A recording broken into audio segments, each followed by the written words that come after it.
Okay, India. Let's talk about India.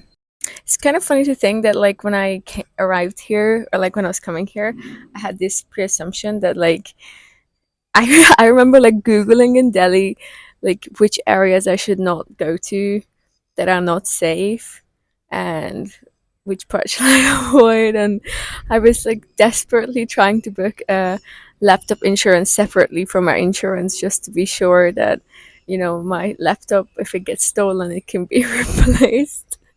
It's quite fun to think because I'm sure there's like some bad people in India, and so is everywhere else in the world, but I haven't not once felt unsafe or felt like obviously don't be silly, but haven't felt like it's unsafe for me to use my laptop. I even used my laptop on a train before and it was perfectly fine. No one even bat an eyelid really.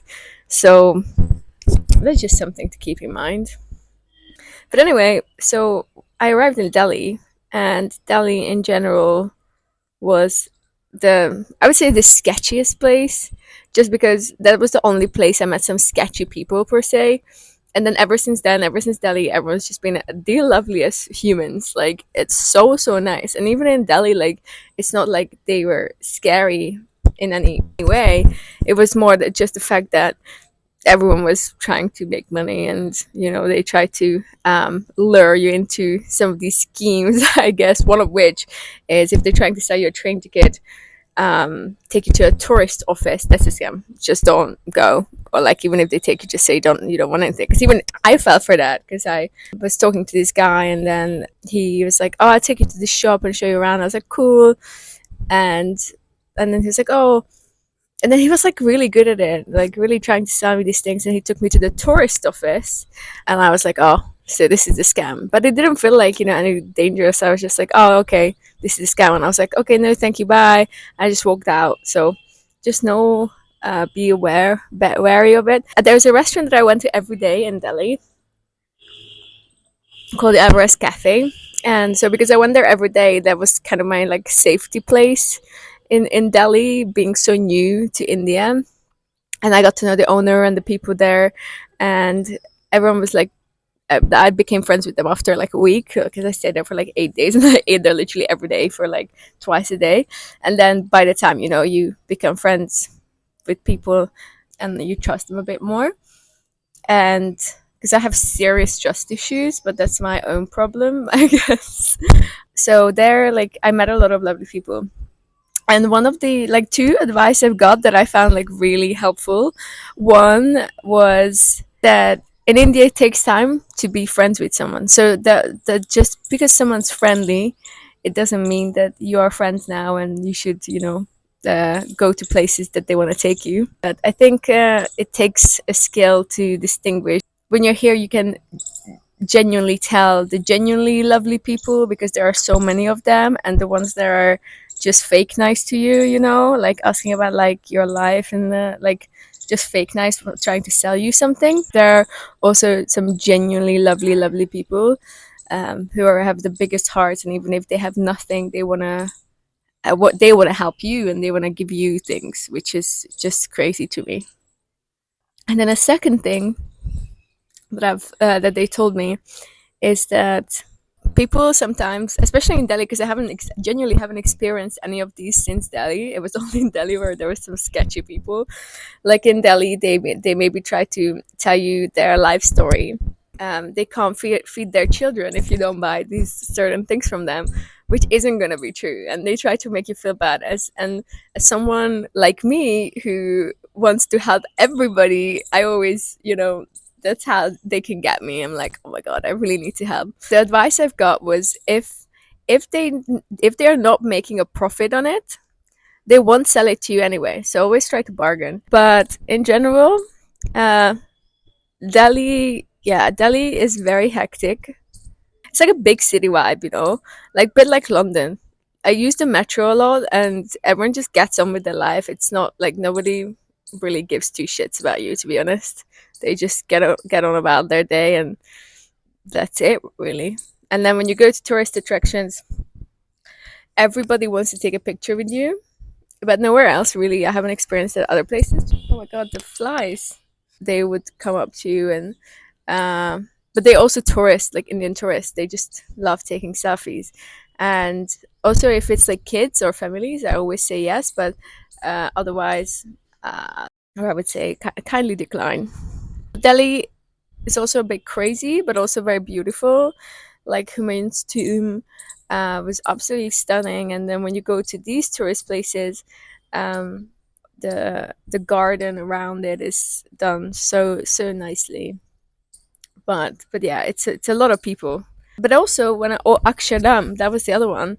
Akshardam was amazing. That was so nice. And I, again, this is proof that there are also super nice people in Delhi also. So I went to Akshardam and I go in, and by this point, because I've been here for a few days and a few people, as I say, try to rip me off. I was always a bit wary when people start to speak to me, and I say this again because I only had this in Delhi, and then after I left Delhi, like I've never once felt that anyone tried to rip me off, or like even the other day I went to get samosa and some little breakfast, and I tried to tip the guy, and it was 30p, and I tried to tip them like another 20p, and they refused. They were like, no, it's absolutely fine. Like, don't worry about it. Like, this is the price for it. So like they really don't try to rip you off. It was only in Delhi, but yeah. So in Delhi, I go to Akshardham, which is like a beautiful Hindu temple, and I go in and I start to walk up the stairs. You have to leave your shoes because you can't take them into the temple. And I start walking up the stairs into the temple, and this girl starts speaking to me, and she looks super sweet, and like I've seen that she was with her parents, so I started speaking to her, and she was speaking very perfect English because she was a engineer student, I think. She was just genuinely just very lovely and just giving me a free tour, really. And I kind of lost them after a while. There was a thing called the water show, which I bought tickets for. I was like, okay, I have like an hour and a half to kill, so I'm gonna go watch this water show after. So I go to the food court because I was really hungry. I go to the food court and I bumped into them, and I'm like, "Oh, hi! Like, can I maybe join you?" And they were like, "Yes, absolutely, join us." And then they were super nice. They were like offering me all their food. They were like, "You have to try this, you have to try that, you have to try that." And then after that, we go to the water show, and there was actually like a moment when I almost cried. That was so cute. Like I remember this so clearly. And we were gonna go sit down. There was different steps where you could sit, and it was her parents' first time also seeing the water show, and there was like a seat like closer to the front, and I was like, "Oh, you guys go," and then they were like, "It was three of us, but now it's four of us, so we're gonna sit more back where is a place for four," and it made me almost cry. I was like, "That is so sweet." But as we were leaving, you couldn't take pictures inside Akshadam, but it was so beautiful. But they had like the professional photographer taking like that like the theme park picture, and so I turned to them because I think they really wanted one, but it was quite expensive, like like theme park picture price. So I was like, "Can I please get you one as a thank you for looking after me, sharing your food, translating everything, giving me a free tour? Like literally, I should pay you." I was like, not me being in the picture, just like you guys being in the picture for your family. And they're like, no, only if you are also in the picture. So we got each a copy of this picture, which was like super cute. And then they dropped me off at the metro station because they were like, "Oh, just that you're safe and you're not walking alone in the dark." So that was Delhi in general. Most of the people I met was like really lovely, but I think if I had to describe Delhi in three words, it was chaotic, a bit scammy, and but also wonderful.